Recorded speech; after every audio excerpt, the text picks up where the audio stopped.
Guys, কালকে তো আরএসকের খেলা সবাই দেখছেন এবং তারা যে এত খারাপ গেম প্লে করছে এটাও সবাই জানেন। কিন্তু আপনারা কি জানেন তাদের এই খারাপ গেম প্লে করার মূল কারণ কি? জানি সবার উত্তরটা থাকবে ভাই জানি না। তো চলেন তাদের খারাপ খেলার মূল কারণটা কি আমি আপনাদের বলি।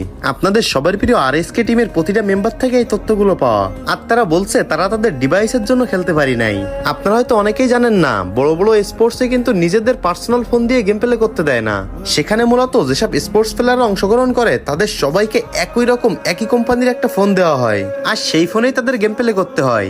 আর এই নতুন ফোনে গেম খেলার কোনো ধরনের এক্সপিরিয়েন্স কিন্তু আরএসকে টিমের ছিল না। তো এবার আপনাদের অনেকের প্রশ্ন হতে পারে, ভাই আরএসকে যদি এক্সপিরিয়েন্স না থাকে তাহলে অন্য কোনো টিমেরও তো এক্সপিরিয়েন্স থাকবে না। কিন্তু না গাইস, অন্য দেশের প্লেয়াররা তাদের দেশের বড় বড় কোম্পানি থেকে যে ফোনটা দিয়ে গেম প্লে করা হবে সেই ফোনের স্পন্সর অনেক আগে থেকেই পেয়ে যায় এবং মোটামুটি একটা ভালো সময় ধরে প্র্যাকটিস করে সেই ফোনের সেটিং এবং সেন্সিটিভিটি সম্পর্কে ভালো একটা জ্ঞান হয়ে যায়। কিন্তু আমাদের সবার প্রিয় আরএসকে টিম বাংলাদেশ থেকে কিন্তু এই ধরনের কোনো প্রকার সাপোর্ট পায় নাই। তারা এত বড় টুর্নামেন্টে গিয়ে এত ভালো ভালো প্লেয়ারের সামনে নতুন ফোন দিয়ে একদিন প্র্যাকটিসে কেমনে পারবে বলেন?